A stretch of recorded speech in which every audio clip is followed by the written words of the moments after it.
In today's chess video, I am going to show you some amazing tricks and deadly traps from one of the most underrated openings, the Ponziani opening. We start with e4, e5, knight f3, knight c6 and then c3. And the main idea for white is very simple. Build a strong center by pushing d4. From black side, the most common replies you'll see are knight to f6, pawn to d5 or bishop to c5, and we'll go through them one by one, starting with knight to f6.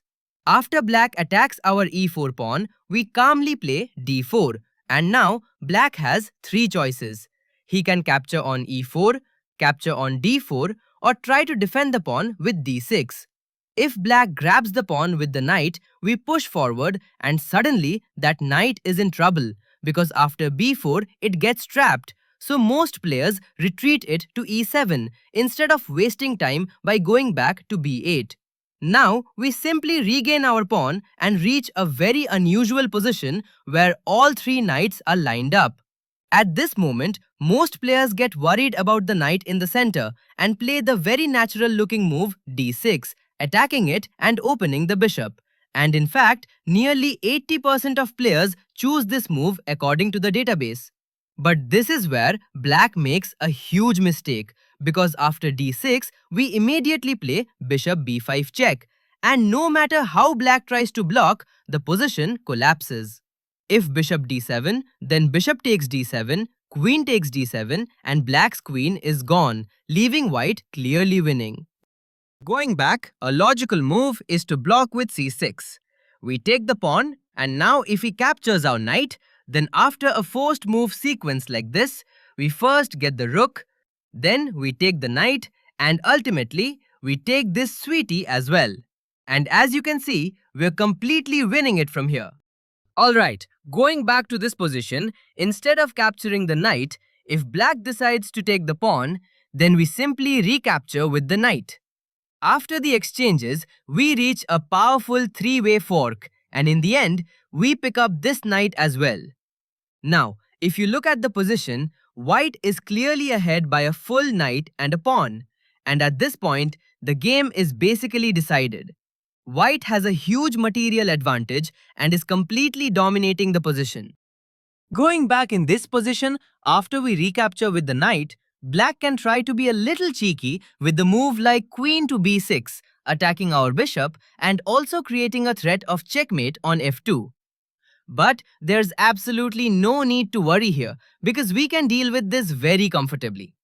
We simply reposition our knight, which defends the bishop, blocks the mate threat, and at the same time throws in a discovered check on the black king. After black blocks the check, we capture the bishop, force the king to move, and completely take away his right to castle. Now, not only do we have an extra pawn, but if you evaluate this position, white is clearly dominating in every aspect: king safety, pawn structure, and piece activity. And even the engine agrees, giving white an advantage of almost 6 points in this position. Anyway, let's go back and look at some more tricks in this opening. We've already seen how black gets completely destroyed if he plays d6 in this position.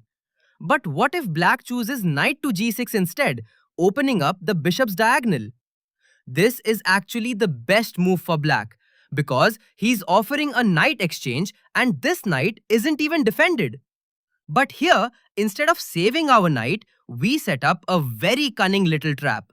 We play bishop to d3, immediately attacking that knight. And now, if black captures, we simply take his other knight.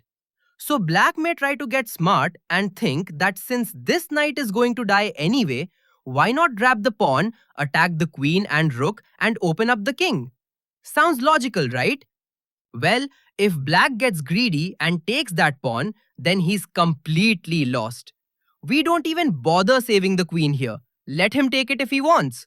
Instead, we capture the knight, he takes the queen, and now we start giving checks. The king is forced to move. The other bishop jumps into action, and suddenly the black king is stuck in the open. From here, we go knight c4 check, and the king has only one legal move, king to c5. Now, we calmly play knight to a3, defending its partner. Black cannot take our bishop because b4 is checkmate, and if he tries to eliminate this pawn, then bishop to e3 is an immediate checkmate. At this point, black is in a completely hopeless position. If he plays any other move, you simply take the queen, and this knight will also fall soon. And of course, this king is completely naked. So yeah, you're absolutely winning this. Now let's say in this position, your opponent realizes that he has made a mistake. So he does not capture the queen. Instead, he takes the bishop. Then you'll just simply take the knight and you're up a full piece. That's an amazing trap, right? Let's check out a few more traps that white has in this opening. Instead of immediately taking the pawn, black can play d6 right away, adding an extra defender. A very famous line goes like this: d5, the knight steps back, and then bishop to g5, putting pressure on the knight and indirectly threatening it to move again. Now, if black gets greedy and decides to grab the pawn anyway, white has a brilliant tactical idea. We play queen to a4 check. It's a fork. And just like that, it's goodbye, Mr. Knight. Okay. Now, what if in this position, instead of taking with the knight, black captures on d4? Well, then we push this pawn forward to threaten the knight. Again, attack with our queen, and finally, recapture this pawn. Even though the material remains equal, I would prefer to play this as white. So even if your opponent plays smartly, you always have a slight advantage as white. Alright, let's go back to the initial position of the Ponziani opening.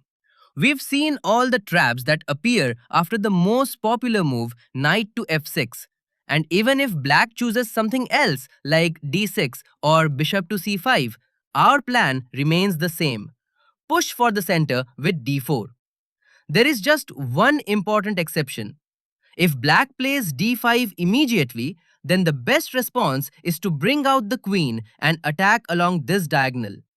The idea is to defend the pawn, pin the knight, and then increase the pressure with moves like knight to e5, develop the bishop, castle on the king side, and eventually attack along the e file with the rook. So depending on how black responds, this is how you can set up your game. And overall, the Ponziani is an opening you should definitely try if you want aggressive play and practical winning chances. So that's how you can completely dominate your opponent with the Ponziani opening and catch them in deadly traps if they are not careful. If you enjoyed this video, make sure to hit the like button. It really helps the channel. Subscribe for more aggressive chess openings, traps, and practical ideas you can use in your own games. And let me know in the comments which opening you want to see next. Until then, play sharp, stay dangerous, and I'll see you in the next one.